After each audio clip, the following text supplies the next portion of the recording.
Hola, ¿qué tal? ¿Cómo están? Un gusto saludarlos. Su servidor, doctor Víctor Manuel Plancarte, presidente de la Asociación Mexicana de Ortodoncia, Colegio de Ortodoncistas AC. Ahora tenemos a una persona que merece todos mis respetos. Es el doctor Abelardo Chaires Macías. El doctor es médico especialista en psiquiatría y psiquiatría, originario de Ciudad Valle Hermoso, Tamaulipas, México. En su formación, él realizó su licenciatura en médico cirujano y partero del 2007 al 2014 en la Facultad de Medicina de la Universidad Autónoma de Nuevo León y Hospital Universitario Dr. José Eleuterio González en Monterrey, Nuevo León, México. El doctor tiene otros estudios como la especialidad en psiquiatría del 2017 al 2021, jefe de la residencia en psiquiatría del 2020 a 2021 en el Hospital Psiquiátrico de Tampico, de Secretaría de Salubridad y Asistencia, con aval por la Universidad Autónoma de Tamaulipas en Tampico, Tamaulipas, México. También tiene una subespecialidad en psiquiatría y psicoterapia infantil y de la adolescencia del 2021 al 2023, que realizó en el Departamento de Psiquiatría y Psiquiatría Infantil del Hospital Universitario Dr. José Eleuterio González en la Universidad Autónoma de Nuevo León y la Secretaría de Salubridad y Asistencia. También tiene el cargo de profesor invitado del módulo de psiquiatría para residentes de la especialidad en urgencias médicas del Hospital General de Zona número 2 del IMSS en Monterrey, Nuevo León, del 2021 al 2022. Y también es secretario del Colegio de Psiquiatría y Psicofarmacología de Nuevo León, AC, para el ciclo 2023-2024.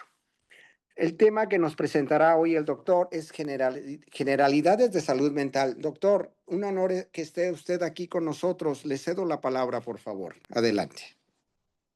Muchas gracias, al contrario, muchas gracias por la invitación, doctor Víctor, a la Asociación Mexicana de Ortodoncia, al Colegio de Ortodoncistas también.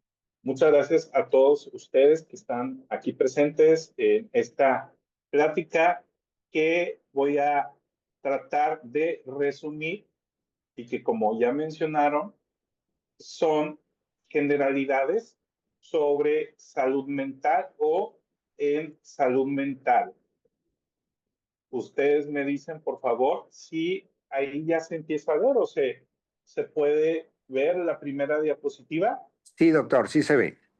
Muy bien. Digo, ya lo que comentaron, no lo voy a repetir, pero mi especialidad es en psiquiatría y psiquiatría infantil y de la adolescencia, y también en este año que recién comenzamos, tengo el honor de nuevamente ser secretario del Colegio de Psiquiatría y Psicofarmacología de Nuevo León, que es desde donde ahorita estoy transmitiendo en la ciudad de Monterrey. Entonces, desde acá les mando un saludo a todos. Espero resumir y transmitir información que les pueda servir o pueda ayudar, ¿no? Yo sé que probablemente las cosas que manejamos, que hacemos, que trabajamos, somos diferentes, pero hay similitudes en que vamos a referir pacientes o en el caso somos familiares de algún paciente o nosotros particularmente podemos ser también pacientes. Entonces, mi intención es en un inicio dar las generalidades y si me invitan en otra ocasión, pues poder por ahí tal vez hablar de otro tema que sea más específico a, no sé, cuestiones que tengan que ver con seguimientos o casos más particulares de atención a pacientes, pero por lo pronto las generalidades en la agenda que preparé serían una introducción a lo que vamos a ver, la historia del DCM, que DCM quiere decir Manual Diagnóstico y Estadístico de los padecimientos mentales o los trastornos mentales, y la CIE, que es clasificación internacional de padecimientos o enfermedades o condiciones. Diagnóstico y conclusiones. Pero ahorita me van a ir entendiendo a qué me refiero, ¿va? Y entonces, a manera de introducción, hablaría que la psiquiatría es una especialidad médica o de la medicina que se centra en el diagnóstico, tratamiento y la prevención de los trastornos mentales, emocionales y del comportamiento. Es bien importante que presten atención a lo que, en resumen, es la psiquiatría, diagnóstico, tratamiento y prevención de los trastornos mentales, emocionales y del comportamiento. Y esto porque más adelante mi intención será hacer algunas preguntas que tengan que ver con lo que es mi intención transmitir. También voy a mencionar, aquí voy a mezclar un poco de mi formación. La psiquiatría adopta un modelo médico, como ya el doctor Víctor Plancarte por ahí mencionó. Tengo una formación en una licenciatura en medicina, por eso hablamos de un modelo médico, en donde esto nos ayuda a afrontar los trastornos mentales desde un enfoque biológico, pero también la psiquiatría lo aborda desde lo psicológico, sociocultural o antropológico, ¿no? Que en mi caso, por ejemplo, aquí me voy a detener para que me entiendan, mi formación o mi enseñanza como psiquiatra general, como psiquiatra de adultos, fue con ese enfoque biológico farmacológico para, por ejemplo, en el caso, dar un tratamiento medicamentoso o farmacológico a pacientes. Después también hago una subespecialidad, hago psiquiatría infantil y de la adolescencia con el mismo enfoque biológico farmacológico, es decir, para también poder dar medicamento, un tratamiento medicamentoso o farmacológico a niños y adolescentes, y a la vez también me formo como psicoterapeuta infantil y de la adolescencia. Entonces, también en el caso con niños y adolescentes, soy psiquiatra infantil y de la adolescencia, o psiquiatra y psicoterapeuta infantil y de la adolescencia. Pero volviendo a lo que hace en general un psiquiatra, el objetivo es el estudio de los trastornos mentales, los efectos que pueden tener estos trastornos bioquímicos o ambientales sobre cualquier cuestión que tenga que relacionarse con la dinámica de un comportamiento y cómo esto interactúa con un organismo, con una persona para enfrentarse al mundo. ¿De acuerdo? Y voy a entrar quizá a la parte técnica.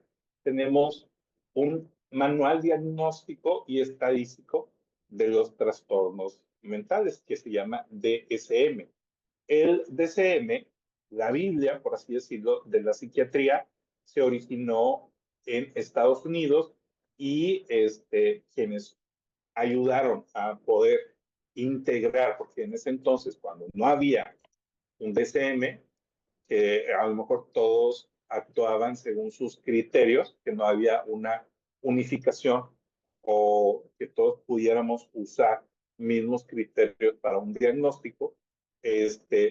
Quienes desarrollan o se encargan de hacer toda esta elaboración o trabajo son la Asociación de Psiquiatría Americana o la APA, que ellos están formados más o menos 50, 100 años antes de que hubiera un primer DSM, ¿no? Aquí menciono fechas, la primera edición o el DSM-1 se publicó en 1950, 1952 y un poco o años antes ya estaba la APA, pero esto es Estados Unidos, o sea, nuestro vecino del norte.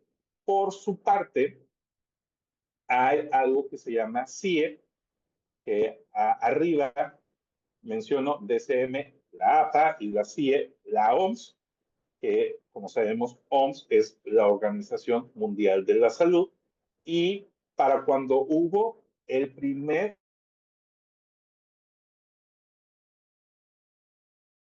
DSM ya iba de la CIE, o sea, de la Clasificación Internacional de Enfermedades, ya íbamos en la edición número 6. Entonces, por ahí, curiosidades, el DSM-1 incluyó alrededor de 60 trastornos.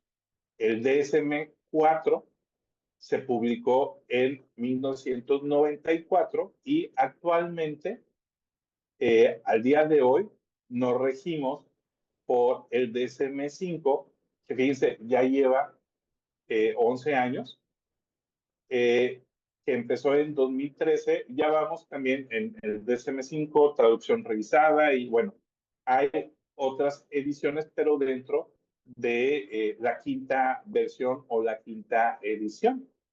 Entonces, digo, a manera de resumen, tenemos lo que fue la clasificación internacional de enfermedades a cargo de la OMS o de la Organización Mundial de la Salud, y por su parte, el DSM a cargo de la Asociación de Psiquiatría Americana o de parte de Estados Unidos.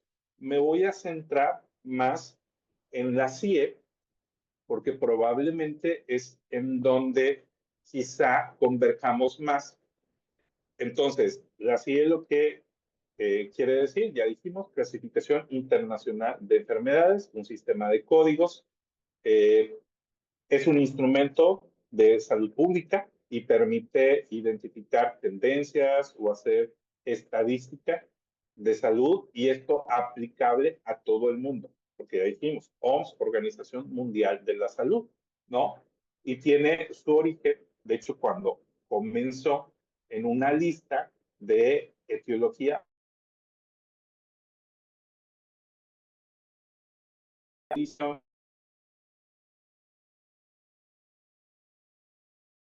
de estadística en 1948. Se hizo cargo de su manejo. Y aquí tengo una, un corte, una lista donde viene, me parece si es todo lo que en códigos o en capítulos y códigos podemos encontrar en la CIE o en la Clasificación Internacional de Enfermedades. Y aquí me voy a detener para que lo vean unos minutos o unos segundos y puedan, ahí a lo mejor, yo creo que ya lo conocen más si trabajan en algo institucional, cada mes probablemente, si trabajan en Secretaría de Salud o trabajan en una institución dependiente de Secretaría de Salud, les toque hacer un recuento o un resumen de lo que vieron en todo el mes, y con códigos o con capítulos y códigos tengan que poner los diagnósticos que les tocó ver, que esta información sirve para ayudarnos en la estadística de cada país o en la estadística incluso tal vez mundial. Entonces, véanla por ahí, revísenla, y ahorita vuelvo con ustedes. Y me imagino a quién traería la magia de la edición.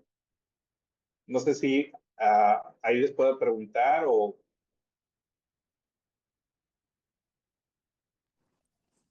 Sí, doctor, adelante.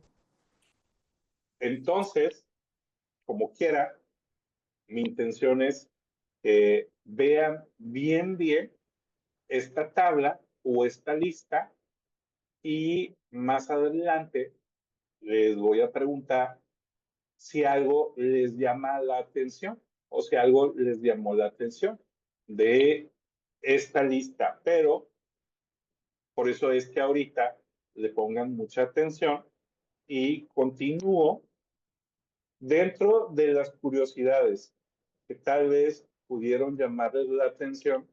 Está el capítulo 11, o el código o con el código de las CAS, que ahí vienen las enfermedades del aparato digestivo, que me imagino es más con lo que ustedes tienen experiencia o con lo que les toca trabajar, y tal vez si hacen sus reportes o sus diagnósticos pueda usarse más esta codificación. De hecho, ahí viene, por ejemplo, desde K00.0, anodontia o anodoncia. Yo estoy seguro que ustedes seguramente me van a poder explicar mejor cualquier código que aquí se está mencionando, pero es más o menos para explicarles cómo se usa esta codificación, y en la K o enfermedades del aparato digestivo de la numeración de incluso el 0 a 14 vienen todos los posibles diagnósticos que pudieran haber en la cavidad bucal o las piezas dentales, por ejemplo, anomalías o malformaciones maxilofaciales. Llegué, creo, hasta el 8, pero como ahí menciona, hasta el 14 pueden haber diagnósticos, ¿no? Y dejé o corté lo primero, que es con lo que probablemente represente o es lo más sencillo para que me entiendan a qué me quiero referir, ¿no? Entonces, vuelvo a poner la tabla y aprovechando que también tengo algo de público, está aquí presente, y si no, la dejo abierta para quien en el momento de la asamblea o reunión que tengan puedan volver a ver la tabla y a ver si algo les llama la atención. Esta lista, esta tabla y esta forma de presentación la he, valga la redundancia, la he presentado con otros colegas psiquiatras, residentes de psiquiatría, médicos familiares, urgenciólogos, maestros, psicólogos y alumnos de secundaria y primaria. Y quienes me han contestado o quienes han respondido lo que yo estoy pensando han sido los alumnos de primaria y secundaria. O sea, ni han sido otros médicos ni colegas, a lo que yo estoy preguntando si algo les llama la atención. Entonces, la pregunta es, ¿algo les llama la atención? Y ahorita, tomando en cuenta que es en vivo, voy a tal vez con la magia de la edición a esperar a que ustedes contesten allá en donde están, en la reunión o en la asamblea, y voy a continuar para quizá dar respuesta a lo que estoy preguntando, ¿no? O sea, guarden sus respuestas o díganlas de una forma que se pueda comentar, ¿no? Ahora, si ustedes vieron lo que yo mencioné con la K o con el capítulo 11º, ahí incluso con lo que probablemente más ven ustedes, estábamos hablando de enfermedades, pero en muchos apartados hablamos de enfermedades, enfermedades, enfermedades, enfermedades. Y solamente en el capítulo 5º, con el código de las F00 a F99, hablamos de trastorno o trastorno. De hecho, lo que ve psiquiatría es este capítulo o este código de las Fs, donde aquí viene con mejor nombre lo que atendemos nosotros, trastornos mentales y del comportamiento. Y hacia arriba, enfermedades, y hacia abajo, enfermedades. Vienen otros, vienen neoplasias, hablamos más sobre cáncer, traumatismos, pero en su mayoría hacia arriba y hacia abajo hablamos de enfermedades, y nada más en este apartado hablamos de trastornos. De hecho, la siguiente diapositiva menciona y que es un trastorno, pero para no adelantarme, aunque ya me adelanté con error de dedo con el mouse, fíjense, en el capítulo sexto, el código de las QES viene enfermedades del sistema nervioso. O sea, digo, aquí, por mucho respeto para mis colegas, amigos médicos, neurólogos, pues es otra codificación donde puede venir, por ejemplo, epilepsia.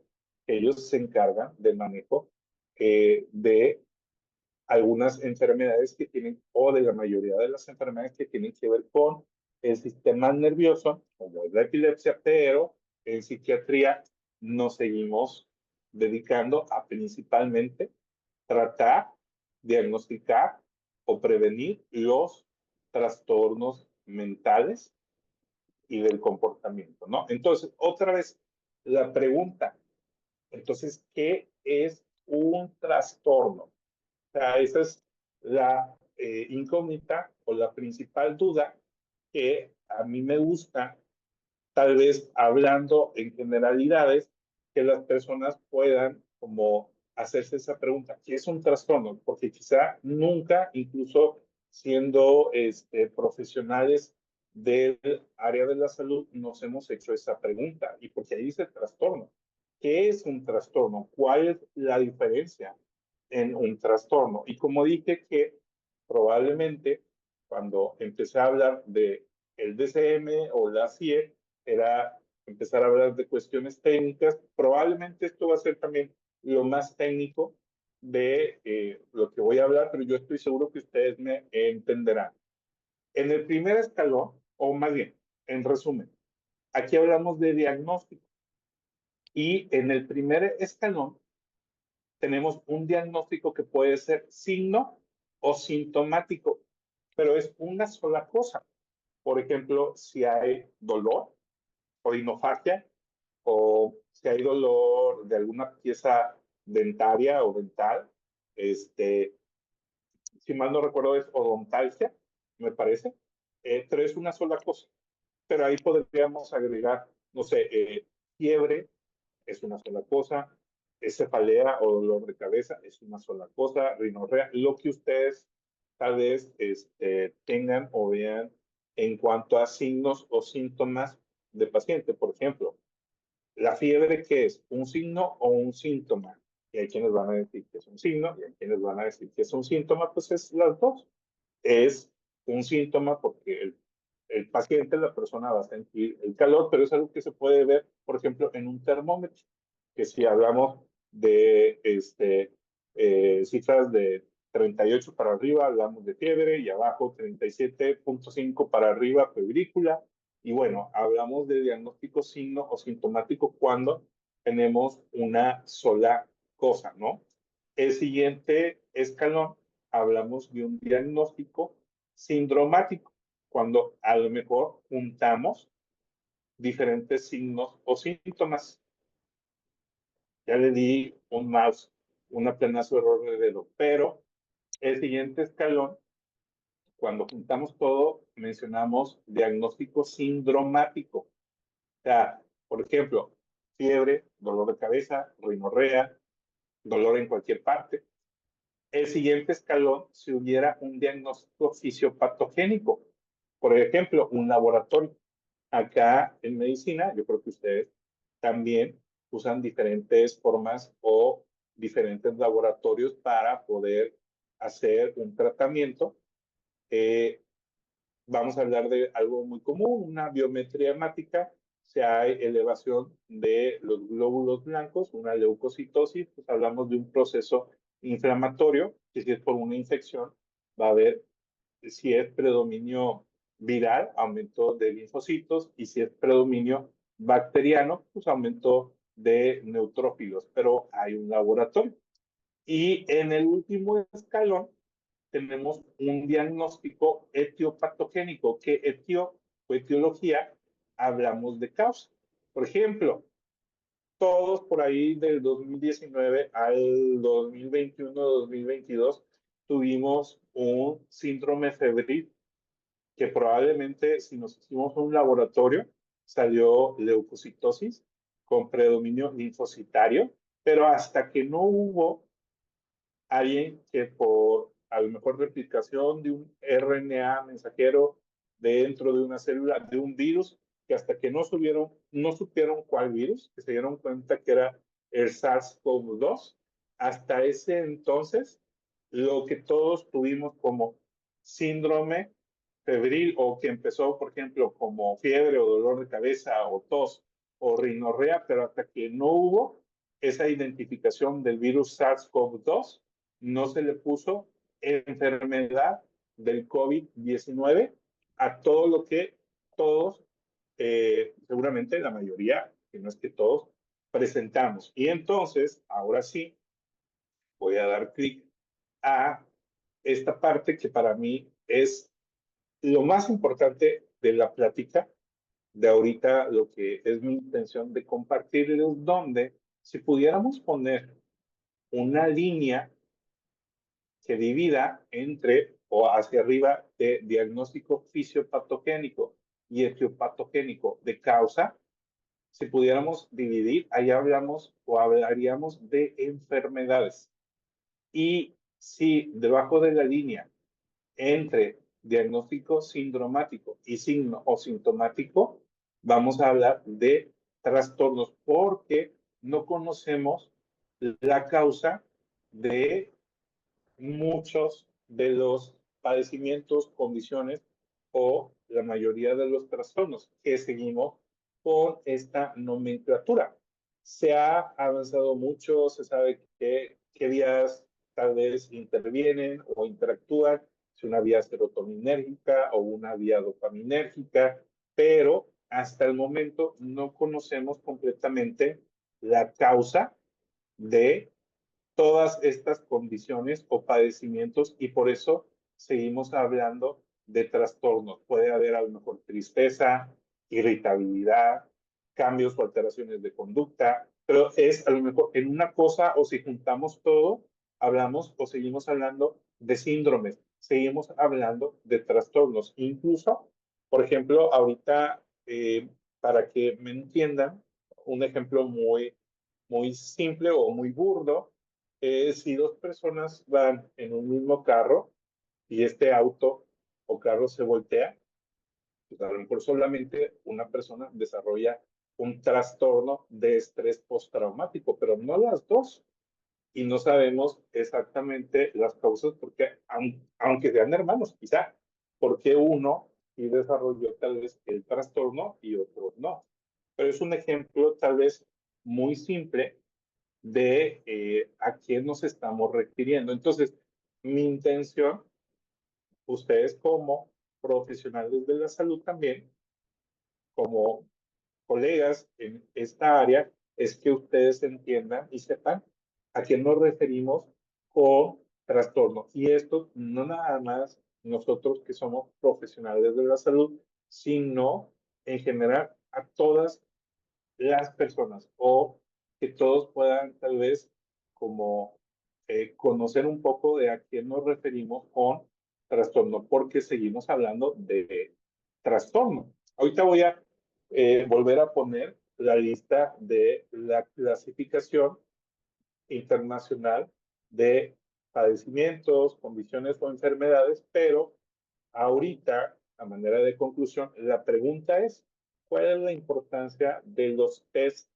que hacemos o de los cuestionarios o de las escalas o de los inventarios que tenemos muchas veces en psiquiatría o los psiquiatras? Y ahí yo mismo respondo, que ustedes probablemente puedan dar algunas respuestas y puede ser tal vez medir intensidad, tal vez para poder medir gravedad, por ejemplo, en depresión, en trastornos depresivos, puede haber una depresión leve, puede haber una depresión moderada, puede haber una depresión grave, incluso grave con síntomas psicóticos, que sería lo más grave, para saber el pronóstico, tal vez, o por cuánto tiempo un paciente tenga que tomar el tratamiento o un antidepresivo. Y todo esto puede ser o puede tener algo de verdad, pero no es la principal respuesta. Ahorita más adelante voy a repetir esta diapositiva para dar respuesta a esta misma pregunta. Y aquí pongo algunos inventarios o test o cuestionarios, escalas que usamos. Por ejemplo, el primero, que es el inventario de depresión de Beck, pues obviamente es para medir si una persona cuenta con criterios tal vez de depresión. El segundo es otro cuestionario, en este caso es el cuestionario de conducta o de Conners, que es, aquí viene o les estoy mostrando la parte para la escuela o para profesores, maestros, pero hay una parte que es para papás y que nos ayuda, por ejemplo, en el diagnóstico de TDA, trastorno por déficit de atención con hiperactividad, ¿no? No me voy a entretener mucho en esto, pero es otra escala, es otro cuestionario. Y aquí también tengo, perdón, otro error de dedo. Déjenme, muevo una ventanita por acá, porque creo que ustedes no la ven, pero a mí me tapa, pero es la escala de síntomas somáticos o SS8, que sirve para ayudar o saber si alguien dentro del estrés o de la ansiedad tuviera presencia de malestares o molestias somáticas. Quiere decir que puedan como expresarse de una manera física y es una escala de Likert que es del 0 al 4, donde nada, poco, algo, bastante o mucho y pues va poniendo, ¿no? No me voy a entretener tanto, pero es uno de los ejemplos o tres ejemplos de estos cuestionarios o inventarios.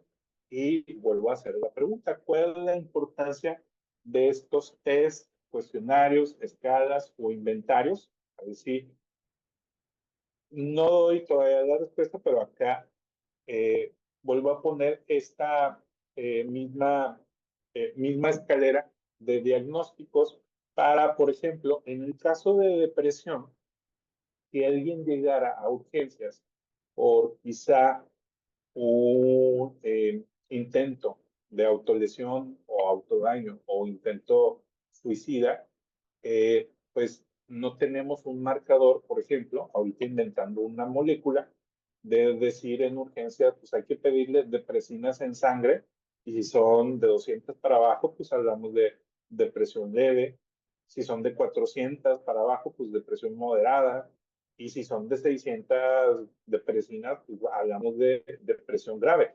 No existe, o más bien, quizás si haya algún marcador que esté dando vueltas en el cuerpo, pero al momento es algo que todavía, como no conocemos la causa, no hay a manera de laboratorio o por eso no hay como tal en este escalón, en un diagnóstico fisiopatogénico, no hay un marcador que nos evalúe si alguien, por ejemplo, tiene una depresión en cualquiera de estos niveles o, por ejemplo, ahorita también que hablaba un poco del TDA, que hablaba de un cuestionario para TDA, no hay tampoco laboratorio o prueba de imagen que confirme que alguien tenga un trastorno por déficit de atención con hiperactividad, porque seguimos hablando de trastornos. Quizá en algún momento lo encontremos o quizá en algún momento lo podamos pedir como prueba,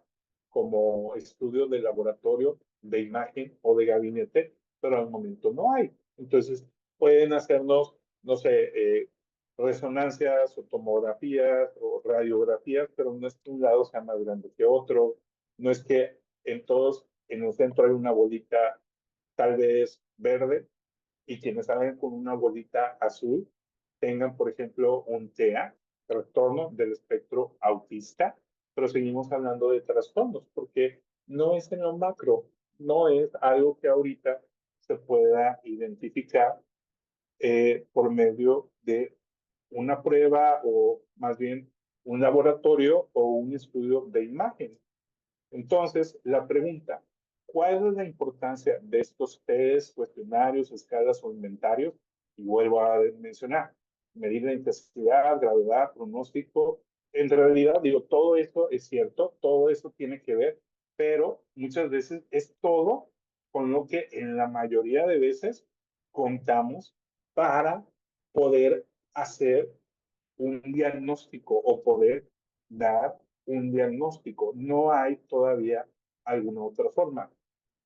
Creo, esperemos que pronto haya. De hecho, en eso se basa principalmente la farmacogenómica o farmacogenética, que es poder hacer tal vez tratamientos o fármacos que puedan ser específicos para alguien, o también la psiconeuroinmunoendocrinología, que por ahí también metería la genética, psiconeuroinmunoendocrinogeneticología, que a lo mejor en algún momento pueda avanzar tanto a encontrar marcadores y en ese momento cambiar de trastornos o subir escalones y entonces sí, poder mencionar a estas entidades o padecimientos o condiciones, al menos por nomenclatura, como padecimientos, condiciones o a la par de enfermedades. Ojo, no estoy diciendo alguien que tenga, por ejemplo, depresión o ansiedad, no quiere decir que no haya nada, sino en lo macro o en los estudios que regularmente se hacen, no se encuentra quizá algo, porque puede ser más en lo micro, tal vez a nivel de neuroquímico o neurobioquímico, a nivel de pueden ser también neurotransmisores como serotonina o dopamina, y ahí sí haya alteración, pero no es algo que como rutina ahorita se haga y por eso seguimos hablando de trastornos. Pero no le voy a decir a alguien que tiene depresión o a alguien que tiene ansiedad que no sufre de esto o que no es algo o una condición de la cual sufra, que es lo que muchas veces, porque no se entiende bien a qué nos referimos con esta nomenclatura de trastorno, es lo que muchas veces pasa incluso en el área de la salud o de la atención. No tienes nada. Ya te hicimos un electrocardiograma y no tienes nada. Y está la persona con la sensación de muerte inminente, con el dolor opresivo en el pecho porque tuvo una crisis de angustia o un ataque paroxístico episódico. Y entonces, pues no es que no está pasando algo, sí está pasando, pero es de lo psiquiátrico o es un trastorno de ansiedad de lo que estamos mencionando aquí. ¿De acuerdo? Y, por ejemplo, también a manera de conclusión o para terminar, aquí menciono los llamados trastornos mentales del comportamiento o del desarrollo. Si pudiéramos abrir eh, el capítulo quinto, la codificación de la F en la CIE o en la clasificación de enfermedades de la OMS, aquí vienen todos los códigos de cómo, o más bien vienen todos los trastornos a los cuales nos estamos refiriendo y que por eso sigue siendo difícil llegar a ese conocimiento por la parte de que en etiología o en causas todavía seguimos teniendo muchas dudas. Y esto es lo que hace complejo o interesante también la parte o el estudio de la psiquiatría. Y bueno, aquí como última diapositiva, dejo un espacio por si hay preguntas o hay dudas. Dejo mi mail, que es dr como doctor.abelardochm@gmail.com y dejo mi WhatsApp también o mi teléfono. Como dije, me ubico en Nuevo León, en Monterrey, por eso LADA con 811 y mi número 811-059-4038. Por si hubiera alguna duda, pueden hacérmelas llegar o en el momento, algún comentario, alguna duda, también doy o dejaría este espacio. Muchas gracias por su atención y su invitación.